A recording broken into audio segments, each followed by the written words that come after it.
Assalamualaikum, SA here from Eminence Timepieces. Madalas na tanong sa akin, Boss, bakit sobrang mura ng mga watches mo? Legit ba yan? Ngayon, I'll explain to you how it works and bakit sobrang mura ng price natin sa market. Simple lang, pre-order system. Kapag nag-pre-order ka, hindi ka nagbabayad ng mall price at hindi ka rin nagbabayad ng overprice from the resellers. Ang binabayaran mo, lowest price in the market. Bakit? Kasi sold na yung watches bago pa dumating dito sa Pilipinas. Wala akong stocks na nakatambak, kaya wala ring risk sa akin. Kaya kaya ko ibigay yung best price guaranteed.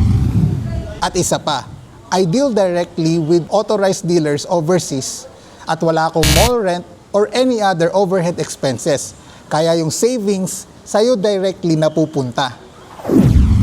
Ganito ang flow. Cons, may waiting time. Usually, you need 1 to 2 weeks, depende sa supplier, and kailangan mo rin mag-down ng at least 20% to secure your item. Pros, brand new complete set with international warranty. At minsan, mas mura pa sa second hand pero brand new ang hawak mo. And most importantly, walang makakatalo sa presyo. Example, last week, meron akong client na nag-avail ng 3 brand new Seiko watches. Mall price, 18,000 peso each. Sa akin, 11,500 lang. Ganyan kaganda yung savings sa pre-order system namin. Hindi na bago sa amin to.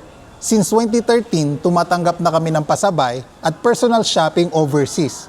Lahat advance orders, legit, at laging may savings.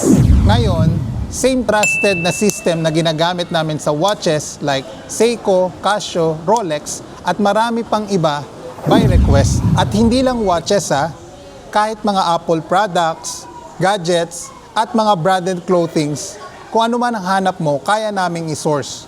Legit at guaranteed savings.